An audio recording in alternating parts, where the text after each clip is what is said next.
विधानसभा के लिए आपका टिकट काट दिया गया है, आप क्या कहना चाहते हैं? देखिए, आदरणीय कमलनाथ जी ने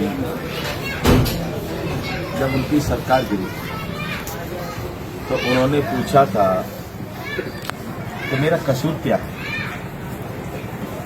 आज मैं उनसे पूछता हूं, आदरणीय कमलनाथ जी से, मध्य प्रदेश के चीफ है हमारे, मेरा कसूर क्या था? क्या मेरा ये कसूर था कि मैंने उपचुनाव जीता, पार्टी की साख को बरकरार रखा और हेडक्वार्टर से? क्या मेरा ये कसूर था? 12 वर्ष में कांग्रेस की जिलाध्यक्ष के रूप में मैंने जिले में कार्य किया और मैंने मेहनत कर कार्यकर्ताओं के दम पर 6 की 6 सीट जिताई, जिससे कमलनाथ जी कांग्रेस सरकार बनी और वो मुख्यमंत्री बने। क्या ये मेरा ये कसूर था कि मैं कांग्रेस का इकलौता विधायक इसलिए कह रहा हूं मैं कि और हमारे जो 4 साथी हैं सोपुर तक, वो 4 साथी 3-3 पार्टी बदलते हैं। मैं एनएसयूआई यूथ कांग्रेस से निकला हुआ पार्टी का सिपाही था। यही मेरा कसूर था। क्या मेरा ये कसूर था? क्या मैंने सिंधिया जी के जो 30 वर्ष पुराना मेरा रिश्ता था उस परिवार से, उसको मैंने छोड़ा और पार्टी के झंडे को मैंने बुलंद रखा और कांग्रेस को यहां मजबूती प्रदान की? क्या मेरा ये कसूर था? या मेरा ये कसूर था कि मेरी राजनीतिक जीवन में पार्षद से लेकर और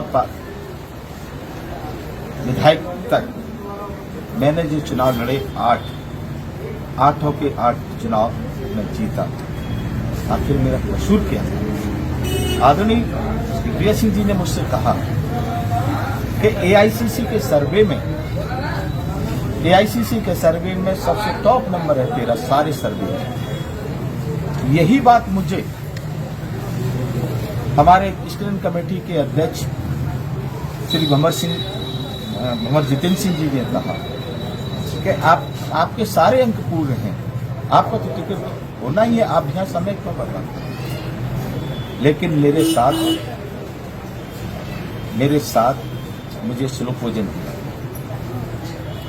मुझसे कहा गया कि तुम्हारा हो रहा है, और मध्य प्रदेश की जब स्क्रीनिंग कमेटी हुई, उस स्क्रीनिंग कमेटी में मेरा नाम आदरणीय दिग्विजय सिंह जी ने रखा और सर्वसम्मति ने सब लोगों ने उसको आगे बढ़ाया।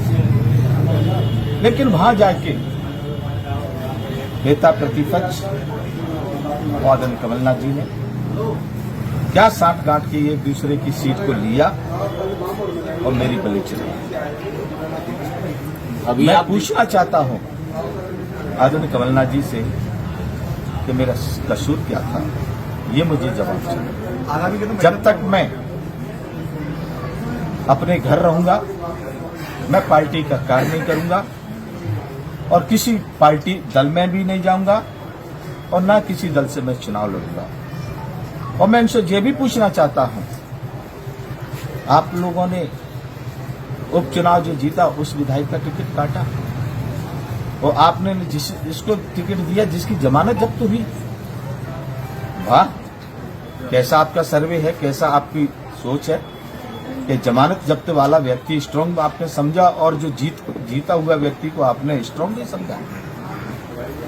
और मैं पूछना चाहता हूं, क्या इनका बैकग्राउंड आप देखते हैं? उपचुनाव में उन्होंने कांग्रेस का साथ दिया। शहर अध्यक्ष दीपक शर्मा की पोलिंग पर 20 वोट मिली। किसान कांग्रेस के प्रदेश अध्यक्ष और अभी के वर्तमान के कांग्रेस के प्रत्याशी दिनेश गुर्जर की पोलिंग पर 25 ने मिली। ये जिले के प्रदेश के नेता थे।